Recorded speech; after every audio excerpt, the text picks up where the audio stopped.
നമ്മുടെ മാമൂലുകളിലൊക്കെ നമ്മളൊന്ന് ശ്രദ്ധിക്കണമെന്ന് പറയാൻ കാരണം, നിങ്ങൾ ചെയ്യുന്ന ദാനത്തിന് കൂലിയുണ്ട്. നിങ്ങളുടെ മോളുടെ അല്ലെങ്കിൽ നിങ്ങളുടെ കുടുംബത്തിൽ ഒരു വീട് പണി നടക്കുകയാണ്, ഇതാ നിങ്ങളുടെ വക ഒരു പാത്രം, ഒരു ഡിന്നർ സെറ്റ്, അല്ലെ, ഒരു ക്ലോക്ക്, ഒരു സ്പൂൺ, എന്തെങ്കിലും ഒരു ചെറുതോ വലുതോ നിങ്ങൾ വാങ്ങിച്ചു കൊണ്ടുപോയി കൊടുക്കും. ചിലപ്പോൾ വല്ല കട്ടിലോ ഫ്രിഡ്ജോ വാഷിംഗ് മെഷീനൊക്കെ ആയിട്ട് കൊണ്ടുപോയി കൊടുക്കുക. ആയിക്കോട്ടെ, അവനവന്റെ ആപത്തും തോഫീക്കൊക്കെ ഉണ്ടെങ്കിൽ അൽഹംദുലില്ലാ, കുഴപ്പമില്ല. പക്ഷേ പ്രശ്നം എന്താണെന്നറിയോ, ഇത് നിങ്ങൾ ചെയ്യുന്നത് മാമൂലിനാണ് ചെയ്യുന്നതെങ്കിൽ പോയി പൈസ പോയി.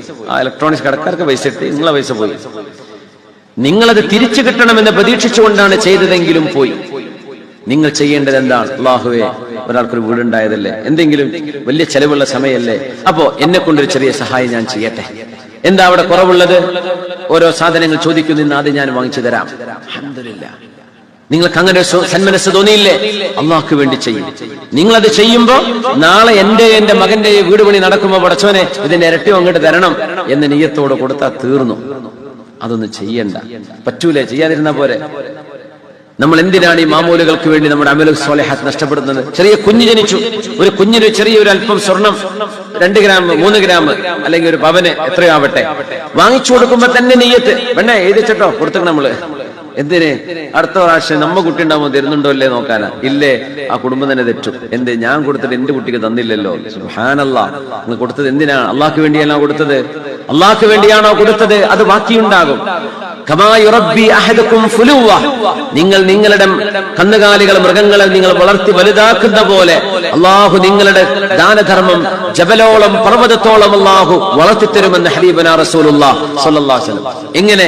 ത്വയ്യിബ്, നല്ലത്, നല്ല ത്വയ്യിബുൻ നഫ്സോടുകൂടെ, നല്ല മനസ്സോടുകൂടെ നിങ്ങൾ നൽകുന്നതിനാണ് ഈ പറഞ്ഞ കൂലിയൊക്കെ കിട്ടുള്ളൂ. അല്ലാതെ ഒരുപാട് മാമൂലുകൾക്ക് നമ്മൾ പൈസ ചെലവാക്കി കഴിഞ്ഞിട്ടുണ്ട് ഇപ്പൊ, അല്ലെ? ഒരുപാട് മാമൂലുകൾ. കുട്ടികൾക്ക് അഖീഖത്തറക്കൽ സുന്നത്താ. അപ്പൊ എത്ര? 4 പോത്ത് 5 പോത്ത്. എന്തിനാ സംഭവം എന്നറിയോ? ഇതൊക്കെ പറഞ്ഞെടുക്കാൻ. ഇത്ര കിലോ ഇറച്ചി നമ്മൾ കൊടുത്തത്, തീർന്നു. ചില ഉമ്മാർക്കും വാപ്പാർക്കും അങ്ങനെ വാശി ഉണ്ടാവും. എന്റെ പേരക്കുട്ടിക്ക് ഞാൻ ഇത്ര ഇറച്ചിയാണ് കൊടുത്തത്. എന്തിനാ? നിങ്ങൾ അറുക്കുന്ന മൃഗത്തിന്റെ ചോരയോ അതിന്റെ മാംസമൊന്നും അള്ളാഹ്ക്ക് വേണ്ട. ഉലഹീത്തിനെ കുറിച്ച് പറഞ്ഞതാ.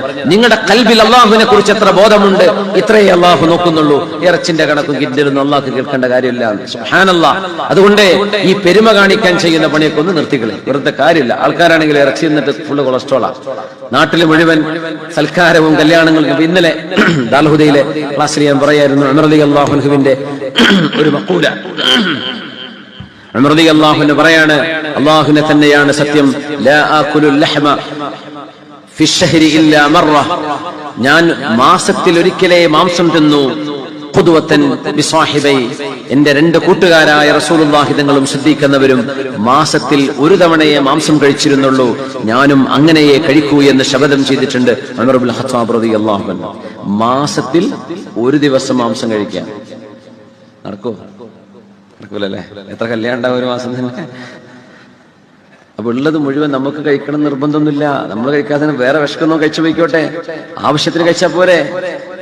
മാംസം കഴിച്ച് നമ്മുടെ ശരീരം തളർന്നു പോവാൻ, അസുഖങ്ങൾ വന്നു വിടുകയാണ്.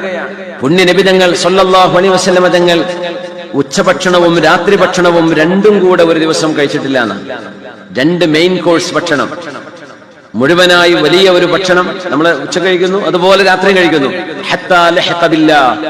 ഹഫ്സ ബീവിയോട് ചോദിക്കുകയാണ്, ഹഫ്സ ബീവി, നീ റസൂലുള്ളാഹിന്റെ കൂടെ ജീവിച്ച മോളല്ലേ മോളെ? റസൂലുള്ളാഹിന്റെ വീട്ടിലല്ലേ നീ ജീവിച്ചത്? നിന്റെ ഭർത്താവ് എന്റെ ഹബീബായ റസൂലുള്ളാഹി തങ്ങൾ ഹൽ ജമഅ ബൈന അശാഇൻ വഗദാ ഹത്താ ലഹഖ ബില്ലാ, ഹബീബ് വഫാത്താകുന്നവരെ രാത്രിയിലും ഉച്ചക്കും 2 നേരം നബി തങ്ങൾ ഭക്ഷണം കഴിച്ചിട്ടുണ്ടോ? ലാ യാ അബതി ഇല്ല ഉപ്പ. അപ്പോ ഉച്ചക്ക് നന്നായി ഭക്ഷണം കഴിക്കാണോ? രാത്രി വളരെ കുറച്ച് മതി, വളരെ ചെറുത് മതി. ഉച്ചക്ക് തീരെ കഴിക്കാൻ ഭക്ഷണം കിട്ടിയില്ലേ, എന്നാ പിന്നെ വൈകുന്നേരം ഇച്ചിരി കഴിച്ചോളൂ, കുഴപ്പമില്ല. നമ്മുടെ ഭക്ഷണം വിതരണം ചെയ്യുന്നത് പോലും, നമ്മുടെ ഭക്ഷണ ശീലങ്ങളിൽ പോലും ഹബീബിന്റെ സുന്നത്ത് കിടക്കുക.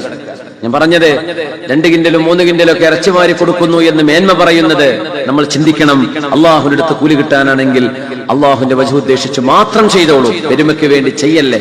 ആളുകളെ കാണിക്കാൻ വേണ്ടി ചെയ്യല്ലേ, അല്ലെങ്കിൽ നിന്റെ മകളെ കെട്ടിച്ചു വിട്ട വീട്ടുകാർക്ക് ബോധം വലുത്തെ, അല്ലെങ്കിൽ അവരൊന്ന് ഞെട്ടട്ടെ, ഇതൊന്നും ചെയ്യണ്ട. അതുകൊണ്ടൊന്നും ഒരു കാര്യമില്ല. അതൊക്കെ വൃഥാവിലാണ്, പൈസ നഷ്ടമാവാൻ, ആഖിറത്തിലേക്ക് കിട്ടൂല. മൻ തസദ്ദഖ ബിസദഖ, നിങ്ങളൊരു ദാനം ചെയ്തു. നമ്മുടെ മദ്രസക്ക് നല്ല ചെലവ് വരുന്ന സമയമാണ്, കെട്ടിട നിർമ്മാണങ്ങൾക്കും കൂലിക്കൊക്കെ ഭയങ്കരമാണ്, നമുക്കറിയാലോ. അതിനുവേണ്ടി കാര്യമായ സഹായം നിങ്ങളൊക്കെ ചെയ്തു കൊടുക്കണം. അള്ളാഹുവിന്റെ വജ്ഹ് ഉദ്ദേശിച്ചുകൊണ്ട് മാത്രം. ലിസ്റ്റ് വായിക്കണമെന്ന് ഒരിക്കലും മനസ്സിൽ പോലും വരല്ലേ. ഞാൻ കൊടുത്ത 10 ലക്ഷം അല്ലെങ്കിൽ ഞാൻ കൊടുത്ത 5 ലക്ഷം, അതോടെ മേലെ തന്നെ എഴുതണം, എന്റെ പേര് വായിക്കണം സ്റ്റേജിൽ. കഴിഞ്ഞു, ആ പൈസ പോയി. മദ്രസന്റെ പണിയെടുക്കും. നിങ്ങൾക്ക് എന്തെങ്കിലും കിട്ടുമോ? ഒന്നും കിട്ടൂല. അതുകൊണ്ട് അള്ളാഹുവിന്റെ വജ്ഹ് ഉദ്ദേശിച്ചുകൊണ്ട് പടച്ചതമ്പുരാൻ നാളെ എനിക്ക് ഖബറിൽ ഇതൊരു തണലായി അള്ളാഹു മാറ്റിത്തരണം, എനിക്കൊരു റഹ്മത്തായി നാളെ കിട്ടണം, എന്റെ മക്കൾക്കും കുടുംബത്തിനും തലമുറക്കും അള്ളാഹുവിന്റെ റഹ്മത്ത് കിട്ടണം. അള്ളാഹുവേ, നിന്റെ വജ്ഹിന് വേണ്ടി നീ തന്നത് ഞാൻ നൽകുകയാണ്, അതിന് കൂലിയുണ്ട്. ഓരോരുത്തരും ചെയ്ത സ്വതക്കയുടെ തണലിലാണ് നാളെ ഖിയാമത്ത് നാളിൽ ആളുകൾ ഉണ്ടാവുക എന്ന് നബിയുനാ റസൂലുള്ളാഹി സ്വല്ലല്ലാഹു അലൈഹി